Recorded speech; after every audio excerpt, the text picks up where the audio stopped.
Empezamos este tiempo de reunirnos en la presencia de nuestro Dios. En este día en particular, es el último día de nuestro año litúrgico. Se dice entonces que es la festividad de el reino de Cristo o de Cristo Rey. Hoy declaramos que Cristo es Rey de todo el universo.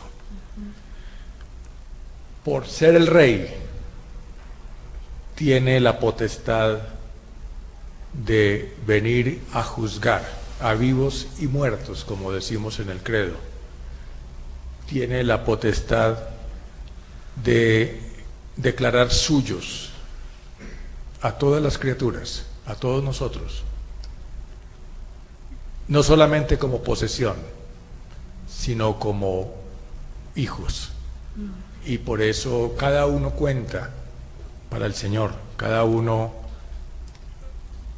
le importa al Señor. Dice la frase entonces, el Rey responderá: les aseguro que todo lo que hicieron por uno de mis hermanos, aún por el más pequeño, lo hicieron por mí. Dispongámonos para este tiempo con toda nuestra mente, con todo nuestro corazón, con todo nuestro ser, por el que merece la adoración plena nuestra.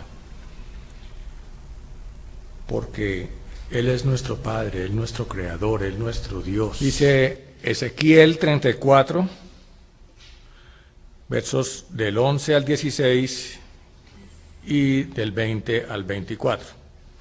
Porque esto dice Yahvé: aquí estoy yo, vengo en busca de las ovejas, yo me ocuparé de ellas, como el pastor que se ocupa de su rebaño el día en que encuentre en medio de sus ovejas en libertad.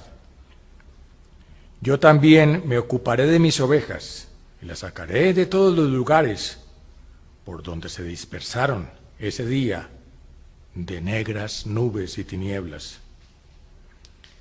Haré que salgan de los otros pueblos, las reuniré de diferentes países y las conduciré a su propia tierra.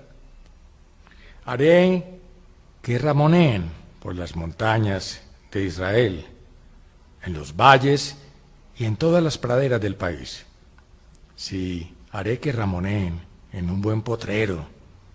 En las altas montañas de Israel descansarán en un buen corral y se alimentarán en fértiles praderas de las montañas de Israel. Yo mismo me preocuparé de mis ovejas, yo las llevaré a descansar, palabra de Yahvé. Buscaré a la que esté perdida, volveré a traer a la que esté extraviada, curaré a la que esté herida, reanimaré a la que esté enferma y velaré por la que esté sana. Las cuidaré con justicia.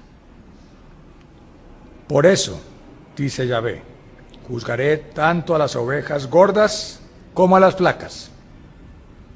Ustedes les han pegado a costillas y lomos, han corneado a todas las más débiles, hasta echarlas afuera. Por eso salvaré a mis ovejas, las pondré a resguardo de ladrones y juzgaré entre unas ovejas y otras. Pondré a la cabeza de ellas a un pastor único, para que se preocupe de ellas. A mi servidor David, él será su pastor. Yo, Yahvé, seré su Dios, y mi servidor David, su príncipe. Es palabra del Señor. Salmo 100. Aclame al Señor la tierra entera, sirvan al Señor con alegría, lleguen a Él con cánticos de gozo. Sepan que el Señor es Dios, Él nos hizo y nosotros somos suyos, su pueblo y el rebaño de su pradera. Entren por sus puertas dando gracias, en sus atrios canten su alabanza. Denle gracias y bendigan su nombre. Sí, el Señor es bueno, su amor dura por siempre y su fidelidad por todas las edades. Esta es palabra de Dios. Efesios 1, versículos 15 al 23. Por esta causa también yo, habiendo oído de vuestra fe en el Señor Jesús y de vuestro amor para con todos los santos, no ceso de dar gracias a Dios por vosotros, haciendo memoria de vosotros en mis oraciones, para que el Señor Dios nuestro, Jesucristo, el Padre de gloria, os dé espíritu de sabiduría y de revelación en el conocimiento de Él, alumbrando los ojos de vuestro entendimiento para que sepáis cuál es la esperanza a que Él nos ha llamado y cuáles las riquezas de la gloria de su herencia en los santos y cuál la supereminente grandeza de su poder para con nosotros los que creemos, según la operación del poder de su fuerza, la cual operó en Cristo, resucitándole de los muertos y sentándole a su diestra en los lugares celestiales, sobre todo principado y autoridad y poder y señorío, y sobre todo nombre que se nombra, no solo en este siglo, sino también en el venidero.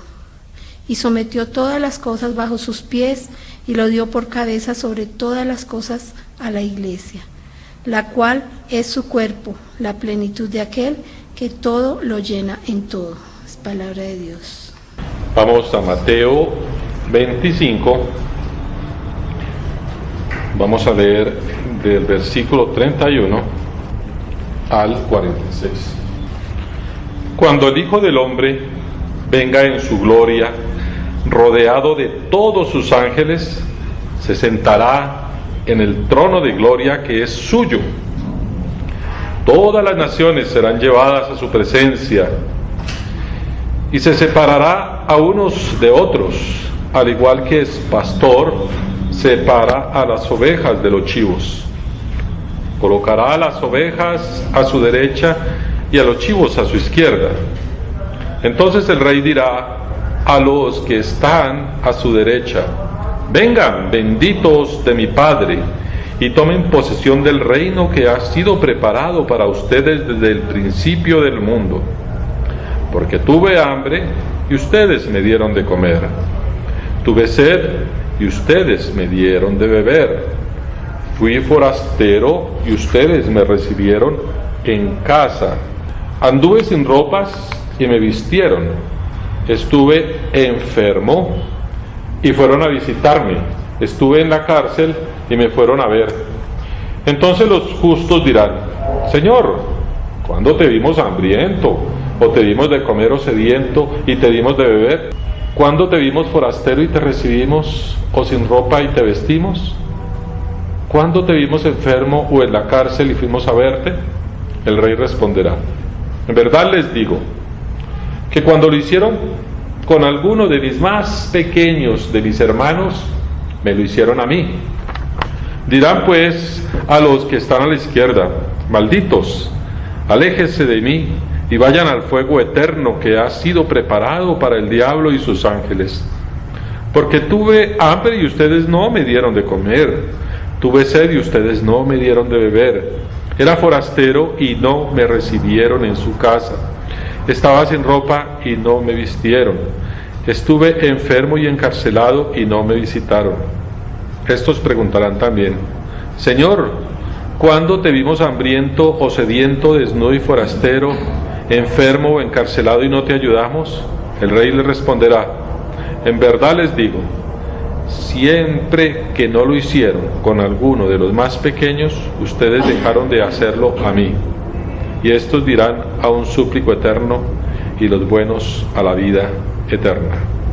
Esta es palabra de Dios. El próximo domingo nosotros vamos a estar empezando el año litúrgico con el tiempo del Adviento, que es el tiempo de las celebraciones. Ahora veamos algo.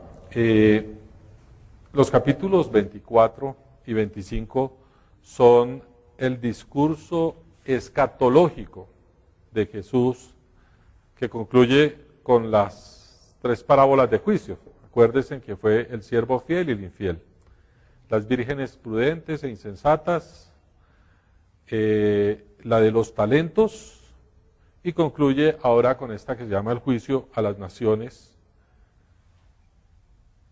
Y yo diría que este juicio es como lo central para todo lo anterior.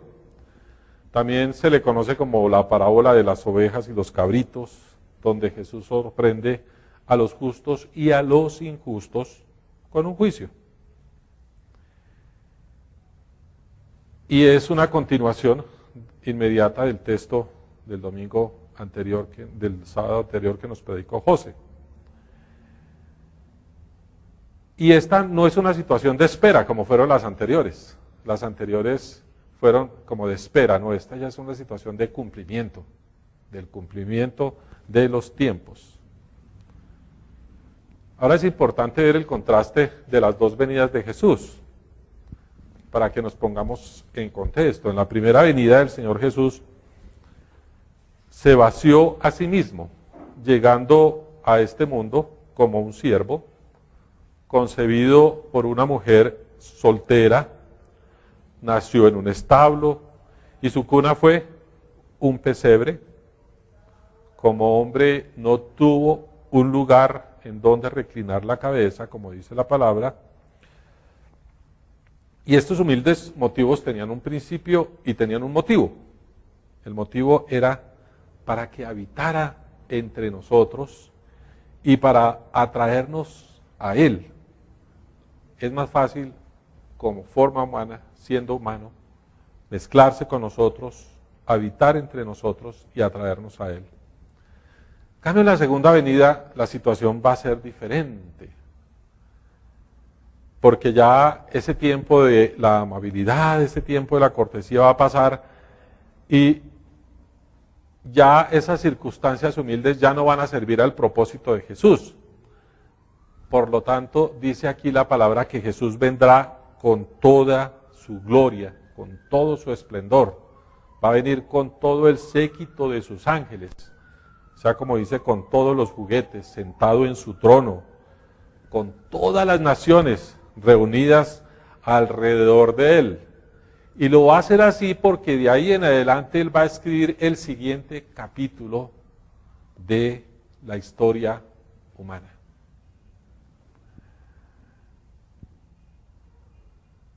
Y eso es lo significativo, digamos, de este texto de Mateo, que en este se dice la presencia no solamente de los cristianos, sino la presencia de todas las naciones alrededor de Él. Eso es algo que no era concebible en la mentalidad de los judíos del tiempo de Jesús.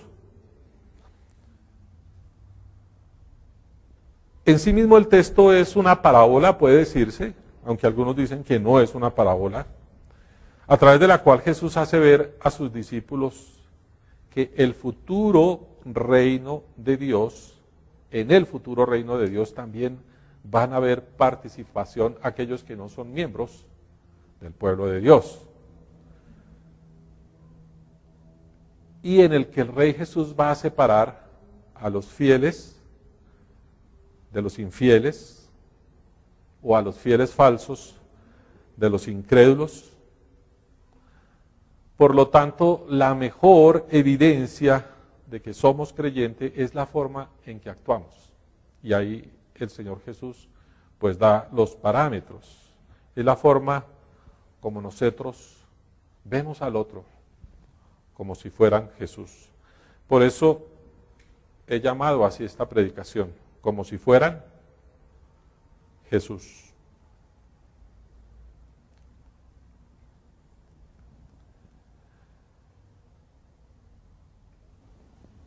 Justamente una de las cosas que hemos visto en las últimas prédicas que han habido acá es como la preparación, el tiempo de preparación.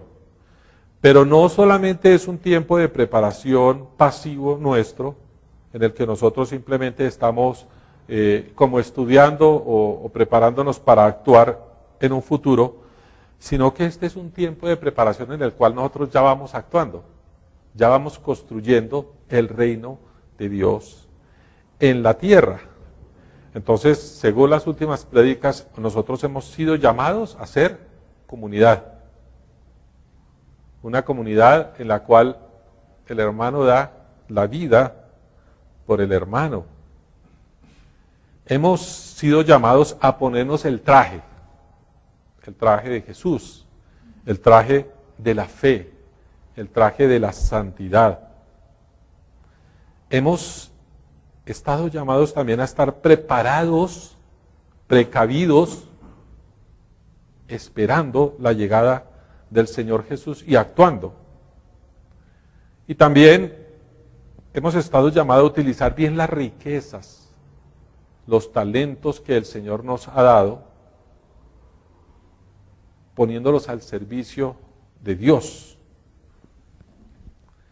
Es esta palabra la que entra a nuestros corazones.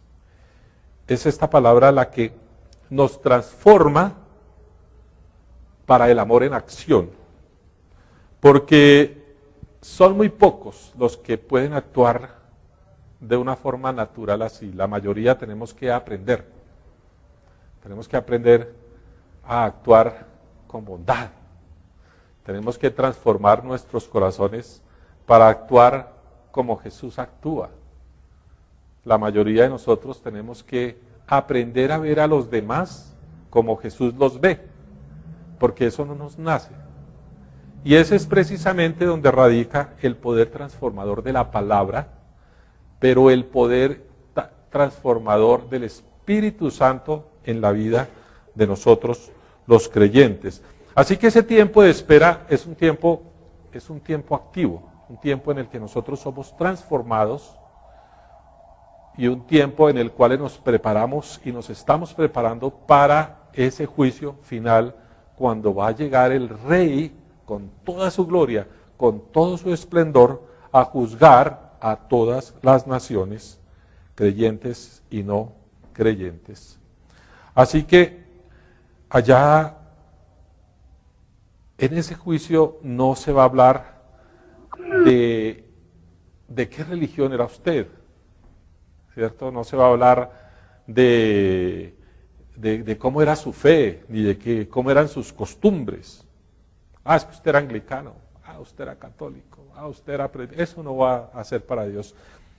Lo que Dios va a mirar es el amor real, la bondad de la persona, cómo ha sido transformada. Dice, entonces el juez dirá a los que estén a su derecha: vengan ustedes, benditos de mi Padre. Que nosotros somos benditos del Padre a través de nuestro Señor Jesucristo, del sacrificio que hizo nuestro Señor en la cruz, por la cual fuimos adoptados como hijos de Dios. Hay una tradición maravillosa en la fe judía que se llama el Chesed, se pronuncia Gesed, Chesed, y es una palabra hebrea que significa actos de bondad, más o menos, y representa el deseo de compartir incondicionalmente la voluntad de dar todo de sí mismo, o podría ser también la generosidad sin límites, la compasión extrema, o es un acto espontáneo de bondad y amor. Ellos creen que la fe se conoce más por lo que haces que por lo que dices. Así que ellas o las acciones son las que dan el testimonio de cuánto nosotros estamos amando a Dios. La práctica de la bondad, la práctica de los actos de bondad es la que muestran a los otros quién soy realmente frente a Dios, cuál es mi fe. Ahora, es importante entender que ese chesed o esa no es exclusiva de la fe judía. porque algunas grandes religiones del mundo la practican. Estuve mirando los taoístas, los budistas, los hinduistas, los musulmanes, todos bondad hacia los demás, especialmente a los necesitados, es una forma de servir a Dios. Ahora, de la misma manera, el Chesed se encuentra en el corazón de la fe cristiana. Es importante aquí que entendamos que cuando lleguemos al juicio, el Señor nos va a juzgar es por nuestra fe, no por nuestras obras. Dice, la carta de Santiago dice ahí, así que también la fe por sí sola, si no tiene obras, está muerta. Sin embargo, alguien dirá, tú tienes fe y yo tengo obras. Pues bien, muéstrame tu fe sin las obras y yo te mostraré la fe por mis obras. O sea que lo que creemos es mejor visto por lo que hacemos. Hay que ser claros aquí. El cristianismo se diferencia de las otras religiones del mundo en un par de formas importantes que encontré acá. En primer lugar, creemos que el favor de Dios no depende de nuestros actos de bondad. Es muy importante. El favor de Dios no depende de nuestros actos de bondad. Y ahí en el libro de Efesios, Pablo dice, porque por gracia sois salvos por medio de la fe.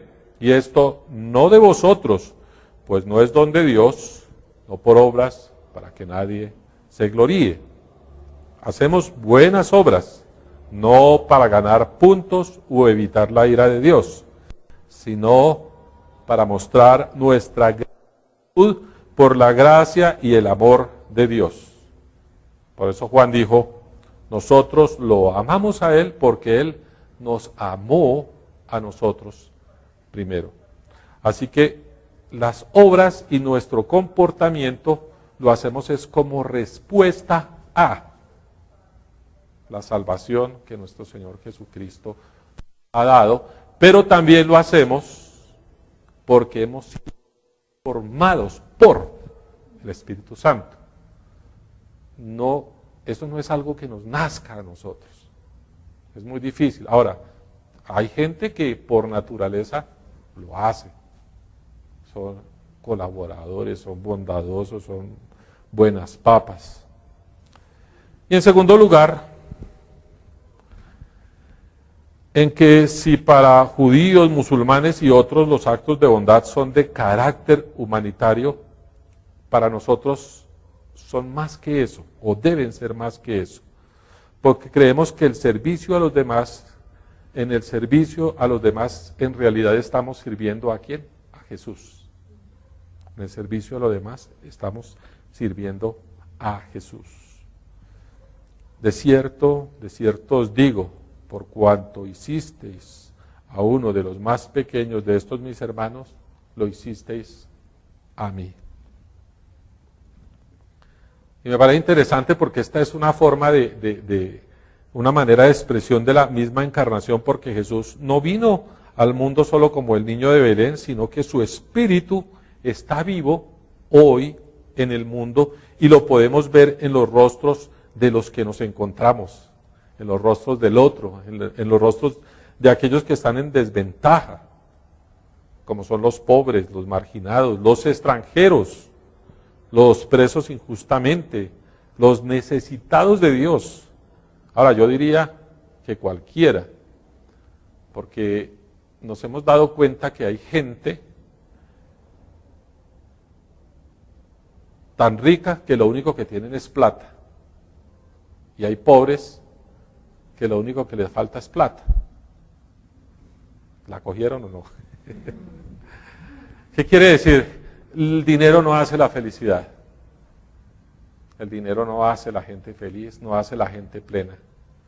Y nosotros podemos ver gente en desgracia con mucho dinero y aunque ha invertido su vida en ganar dinero y vive totalmente infeliz. Y también vemos casos de gente pobre que es muy feliz, gente pobre que ha conocido al Señor y que es feliz, que es plena.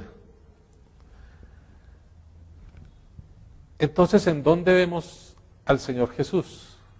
Volteémonos a mirar cada uno, en la persona que está al lado, en la persona que vemos en la calle. Ahí es donde nosotros debemos aprender a ver el rostro de Jesús.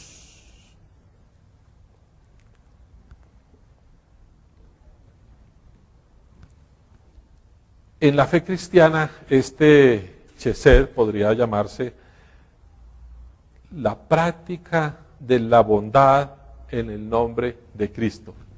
Es la forma como nosotros hacemos el bien al otro en el nombre de Cristo. Y la forma como nosotros vemos al otro viendo a Cristo mismo. Y es algo que no es fácil, ¿no? O sea, ¿cómo podemos ser nosotros intencionales frente a eso? Hoy en día se han complicado mucho las cosas porque, bueno, han surgido ONGs, han surgido formas de ayuda, etcétera. Pero yo diría que las cosas son simples, hay cosas simples. Una sonrisa, un saludo a los celadores en la mañana cuando uno sale, ¿cierto?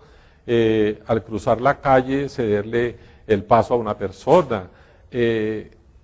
Nosotros, cuando estábamos en los Scouts, que eso fue hace mucho tiempo, decíamos, hoy tienes que hacer el buen acto del día. Y siempre nosotros decíamos, es importante hacer un buen acto del día. Entonces, para nosotros los buenos actos era ayudar a cruzar una anciana en la calle, ¿cierto? Que si alguien se cae, levantarlo. Y son esas cosas simples las que van ayudando a que nosotros, ayudar a pinchar a alguien que está a despinchar a alguien que está pinchado, la palabra amable, escuchar a alguien. Son cosas que de pronto a nosotros nos suenan simples, pero a la persona que está recibiendo puede significar el día de esa persona. Puede significar el día de esa persona. Yo siempre que salgo en las mañanas me encuentro con una viejita que ella siempre me sonríe. ¿Cómo está? ¿Cómo le va? Yo no la conozco, pero ella siempre me saluda, es toda divina. Y a mí me da alegría, ¿no? Y yo creo que ella también se siente de que yo le responda y que yo no la conozco. Pero es ese acto de como desearle el bien al otro así yo no lo conozca. Y eso es algo que se está perdiendo hoy en día en el mundo. Es algo que está desapareciendo y que no es un rasgo característico del mundo actual ni del mundo en todos los tiempos. Y yo creo que ese va a ser uno de los rasgos característicos de lo que es el reino de Dios. El reino de Dios es donde siempre yo estoy buscando hacer el bien del otro. Y eso es lo que quiere Cristo que nosotros hagamos. Ahora, la lección de Cristo es mucho más práctica hoy, porque dice, tuve hambre y ustedes me dieron de comer. Tuve sed y me dieron de beber. Anduve como forastero y me dieron alojamiento, estuve sin ropa y ustedes me vistieron, estuve enfermo y me visitaron, estuve en la cárcel y vinieron a verme. Son necesidades muy sentidas del hombre. Esto podría decirse que son como obras de misericordia, pero son necesidades sentidas, ¿no? La comida, la bebida, el vestido, el cuidado, el acompañamiento, y son cosas que no son complicadas. O sea, yo diría que todos y cada uno de nosotros tenemos la capacidad de hacer estas cosas. Todos. No tenemos que ser ricos para comprarle el pan a uno que está hambriento. Dale un pan, una gaseosa, un yogur. No tenemos que haber sido entrenados en enfermería para estar cuidando a alguien que está enfermo. No tenemos que ser un trabajador social para ser alguna persona que hace visitas a prisioneros en la cárcel, y ni tampoco tenemos que tener la gran ONG para poder estar ayudando en estas necesidades básicas a los demás. Porque hoy se ha convertido en que todo es a través de ONGs y que las ayudas, pero el Señor habla de cosas mucho más puntuales, más pequeñas, cosas que hablan de nuestra transformación como ser humano en una persona que está siendo cada vez más parecida a nuestro Señor Jesucristo.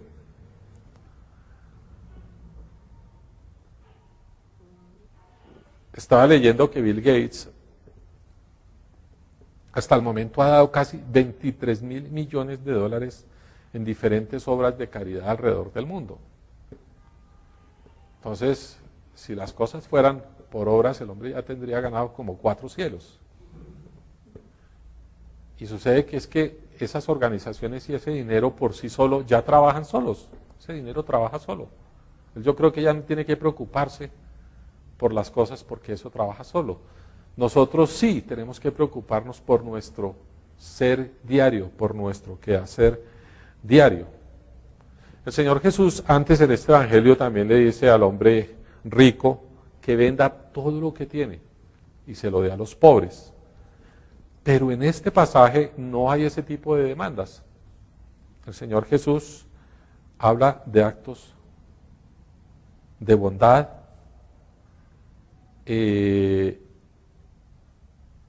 están al alcance de todas las personas. No requieren sacrificios dolorosos, no requieren una misericordia especial, simplemente requiere identificarse con la otra persona, identificarse con lo que el Señor Jesús siente por los demás y empezar a actuar de esa forma y dejar que el Señor Jesús y la palabra de Dios vaya transformando nuestros corazones de forma que aprendamos a actuar como Él actúa en todos estos casos frente a los demás. Tampoco es una cadena de favores. Ustedes vieron la película, La cadena de favores, donde yo hago algo esperando que también alguien haga algo por mí. Y ese es el mensaje que hoy día se da. Hoy en muchas partes están dando esos mensajes, que si tú haces un favor, la vida te va a recompensar y también vas a recibir ese favor. No, el Señor Jesús nos está diciendo, eso háganlo porque es así, sin esperar ningún tipo de recompensa. No es el que siempre recoge, porque una de las cosas que hemos aprendido, me parece interesante en el reino de Dios, es que no siempre el que siembra es el que recoge. Así es en el reino de Dios. No siempre el que siembra es el que recoge. Así que la recompensa es simplemente poder ver a Jesús en el rostro de los demás. En la lectura de la epístola del apóstol Pablo a los Efesios, él quería que ellos entendieran lo que era y lo que significaba realmente seguir a Cristo y lo que esto representaba. Y hay que entender por qué. Los efesios vivían en un entorno de religiosidad, de creencias, de representaciones divinas, de magia, de especulaciones. Estábamos en un mundo bastante esotérico. La máxima divinidad de esa ciudad era Diana, para la cual habían erigido un templo grandísimo, hermoso, y era considerada la reina de los poderes celestiales, incluyendo el dominio de los poderes del zodiaco, ¿sí? Y con ellos el destino de las personas, o de todos los destinos. Y es comprensible que este entorno que rendía culto a la espectacularidad divina, considerada celestial, exigía colocar la confianza en imágenes potentes, en dioses poderosos. Ahora, un Dios crucificado no era para nada espectacular.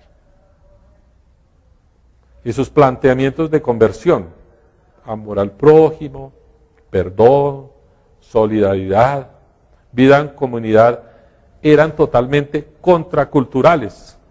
Entonces prácticamente el único argumento que le quedaba a Pablo para remitir a los creyentes cristianos era remitir a los creyentes cristianos a la misma base de su fe, a la resurrección de nuestro Señor Jesucristo. Y el poder que desencadenó esa resurrección y el poder que fue el que ejecutó esa resurrección, que es el mismo poder que los transforma o los va a transformar a ellos, no solamente en sus vidas, en su forma de ser, sino en su forma de pensar, en su forma de sentir. Entonces él está diciendo, es que ustedes están bajo un poder que es el mismo poder que creó los cielos y la tierra, el mismo poder, y ese poder los puede a ustedes transformar en personas diferentes. Ese poder puede hacer que vivan unas vidas diferentes, aún en medio de las circunstancias de idolatría que están viviendo ahí en Éfeso. Y yo creo que en algún momento de nuestra vida todos hemos sido objetos de la bondad y la misericordia de un hermano en la fe o de aún personas desconocidas.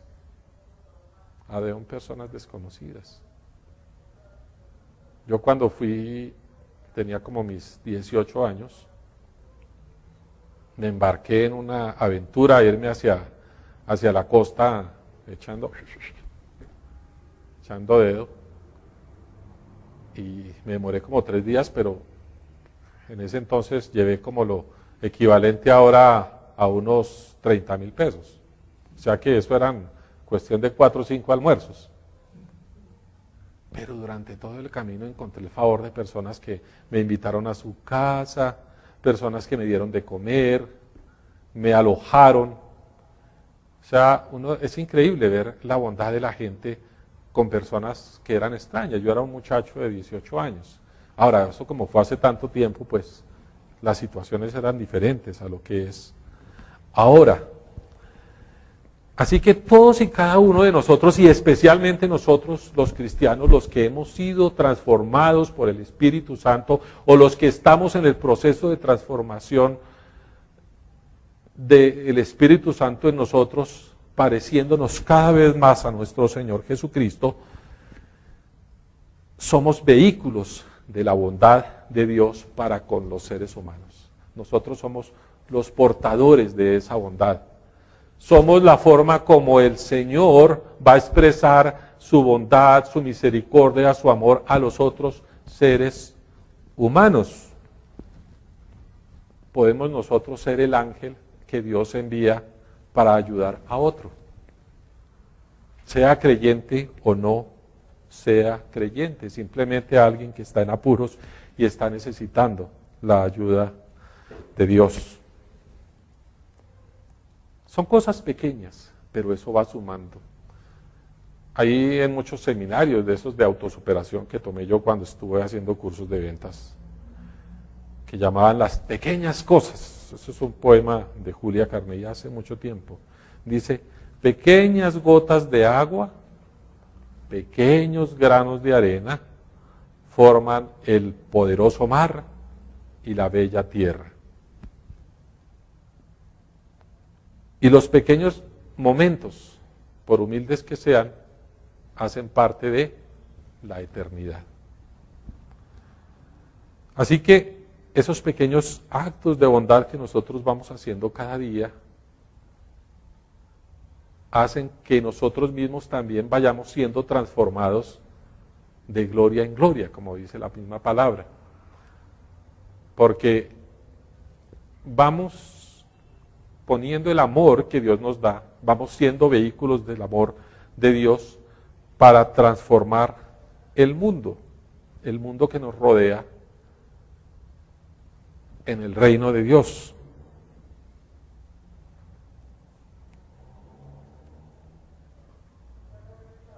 Así que es muy importante que recordemos que Dios nos llama a nosotros a ser portadores del amor de Dios para los demás, a practicar actos de bondad hacia los demás en el nombre de nuestro Señor Jesucristo.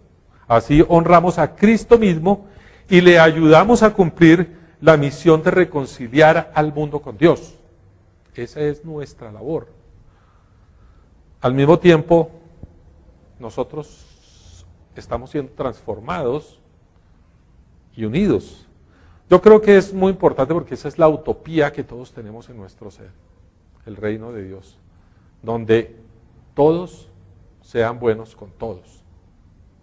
Ahorita cuando venía despacito ahí pasando un charco tremendo y todos en filita, y por el lado pasó un tipo en una camioneta y lavó a todo el mundo, y yo tenía la ventana medio abierta, pues quedé totalmente empapado. Y fuera de eso, la persona que estaban ahí sobre el andén quedaron lavados de arriba abajo. Entonces uno dice, oiga, este tipo, ¿por qué hacen esas cosas? Es una cultura totalmente de hacerle el mal al otro, mientras que el Señor aquí nos llama es a todo lo contrario, a hacerle el bien al otro a pesar de cualquier circunstancia. Y eso es la contracultura a la que nosotros estamos llamados. Y es justamente por eso, por lo que nos vamos a ser juzgados nosotros cuando estemos delante de la presencia del Señor en el juicio de las naciones. De manera que cuando lleguemos, ya sea vivos o resucitados, no sabemos, al juicio de las naciones ante el Rey de Reyes, nuestro Señor Jesucristo, seremos aquellos que el Señor Jesús les diga, vengan los que han sido bendecidos por mi Padre, reciban el reino que está preparado para ustedes desde que Dios hizo el mundo. El Señor honra su palabra.